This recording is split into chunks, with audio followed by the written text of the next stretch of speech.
If you've ever ordered gazpacho at a restaurant and gotten something that looks like this with chunks in it, this is not real gazpacho.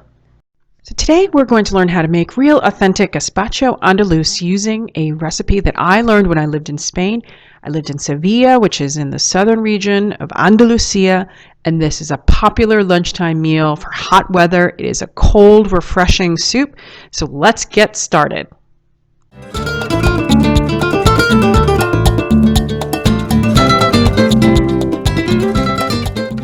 One of the things you will need is a blender. So it could be any kind of blender. I mean, I just have this like Ninja, it's not even a top of the line blender. It's just a normal blender. I've also got some carrots. I just usually get pre-cut baby organic carrots. These are the easiest thing to throw into the blender. You're going to need an onion, but because it's a raw onion, you're also going to be putting in whole cloves of raw garlic. What I do is I actually get a Vidalia onion, a sweet onion, so it's not as harsh as like a regular yellow onion. Of course, I have used regular yellow onion. I just use less of it, and sometimes I, let it sit in water or soak in water for a little bit. The other ingredient is a really good olive oil. I really like using organic olive oil that you would use for salads, not necessarily for cooking. That's an ingredient that's going to emulsify the gazpacho and make it really creamy. I also have a secret ingredient that I'm going to show you at the last minute, but that's kind of the key to the recipe. And then also one cucumber. And again, the cucumber just provides some really refreshing liquid and hydration into the gazpacho. And you don't necessarily need carrots. Sometimes you can put in like red bell peppers are awesome in gazpacho. You can put parsley in, you could put green onion. You could totally play around with it. In Spain and in Europe, you have these unbelievable, organic, delicious tomatoes that actually don't exist here in the United States because it's a locally grown thing and the flavor comes from the land and the water and how, sort of the local minerals and how the local farmers raise their tomatoes. And so the flavors are actually really different. So what I do is I try and find and use heirloom tomatoes. If you can go to a farmer's market and get super fresh, locally grown tomatoes, then that would be your best bet. But you can also just get heirloom tomatoes. You can get organic heirloom tomatoes. And I find that they have enough juice and texture and body. And you want something that's very juicy because this is going to be a soup. Okay, here we go. So I have my heirloom tomatoes, and basically I'm just going to do I wash them. I'm just going to give them a rough chop. So skin or no skin, I leave the skin on. I know there are some recipes that make you do some crazy things to take off the skin. I leave the skin on. Look, you're going to be pureeing this thing to like the nth degree. The skin, you're not going to notice it. I mean, if you really are that concerned about any skin in there, I mean, honestly, it's probably healthier for you as long as you wash it, and you get good quality tomatoes. It's better for you to eat the skin. First ingredient.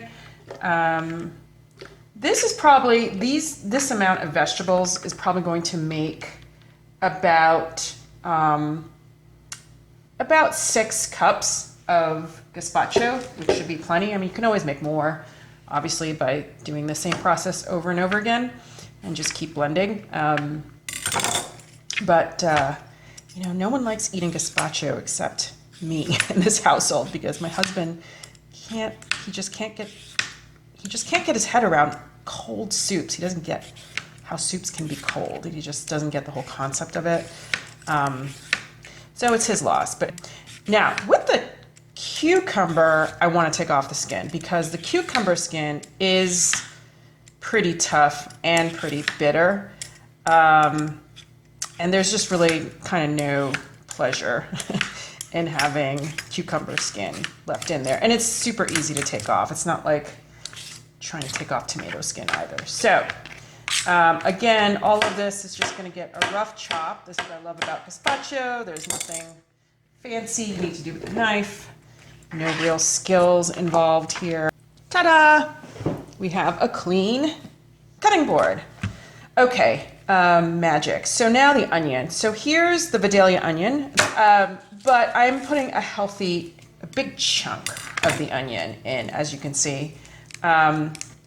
This is going to give you a lot of flavor. The other thing we're going to do is we are going to take 2 cloves of garlic.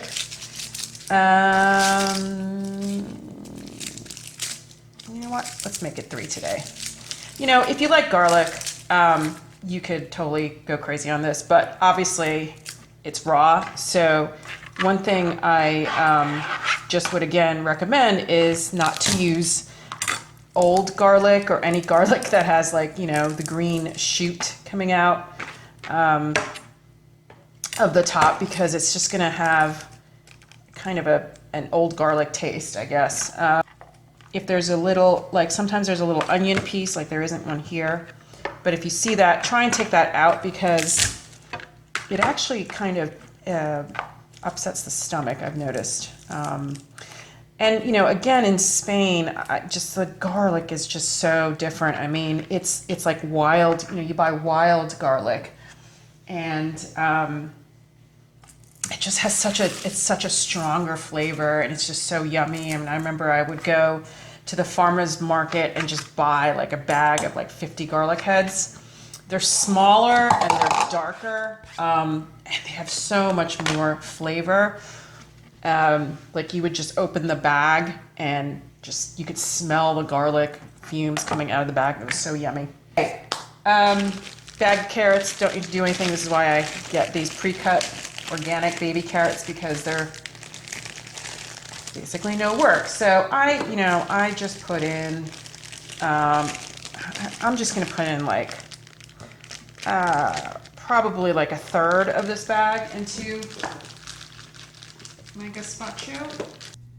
Hey guys, so now we have our cut up vegetables in the blender, and I'm gonna show you how to finish off the gazpacho. So we're going to just pulse really quick. Okay, so we do have chopped up carrots in there, and so you want to make sure the carrots are really, really pureed really finely, so that you don't have any sort of like gritty taste. So I'm going to really blend this like very, you know, I really want a creamy texture and no little kind of particles in there. All right, now we've got this pretty much blended. Here is now how we're going to get that creamy texture. This is a heavy dish. This is actually meant to be not a soup, but it's actually served in Spain as, it's actually meant to be a meal. And there are a couple of things that make it such a hearty dish. One is olive oil. And we're gonna put about 4 to 5 ounces in, and you're gonna pour it in the blender while everything is mixing.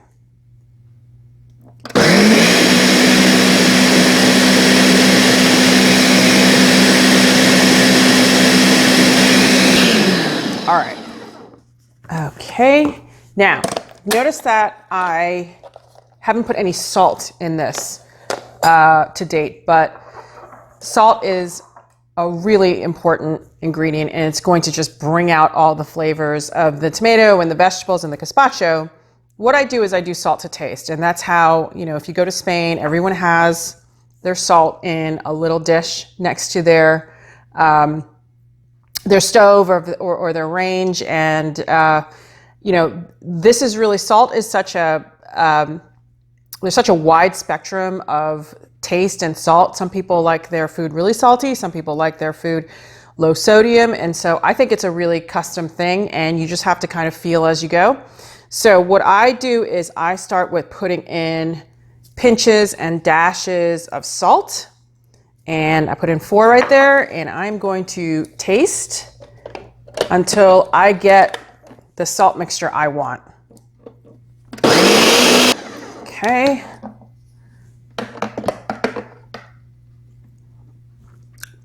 Oh my God, that is starting to taste amazing. It needs to be pureed a little bit more because I could still taste some bits of the carrot. So I'm going to do that right now. Okay. Taste that again. Wow. Needs a little bit of salt. So I think 2 more dashes and that should do it. But it is starting to taste amazing. I'm also going to put a little bit more olive oil in.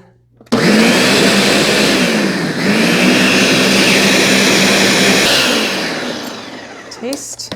See how the color is starting to turn a little bit more orange? And that is a good sign. That means that you're getting to the place your gazpacho should be. My God, that is amazing. So I also said that there was a secret ingredient. And remember, I lived in Spain for 2 years. I lived in Seville, and I had a Spanish boyfriend, and I lived with him for a year, but we also lived on top of his mother. And so she taught me how to cook. She taught me all of these amazing Spanish recipes. One of them is gazpacho. And the secret ingredient that she taught me was bread. That's right. So this bread is going to go into the gazpacho. And the history behind this is in Spain, they eat a lot of bread. They buy it fresh every day from the baker. And at the end of the day, they have leftover bread, which is called pan viejo. And pan viejo is just kind of like stale bread.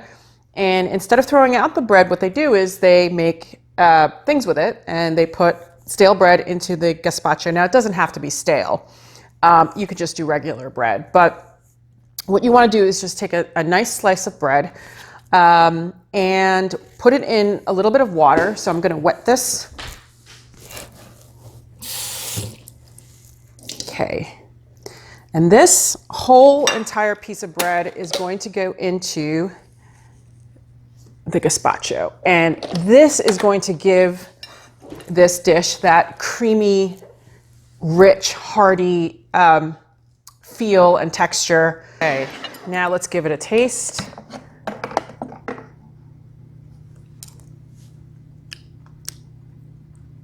That's amazing. That is so good.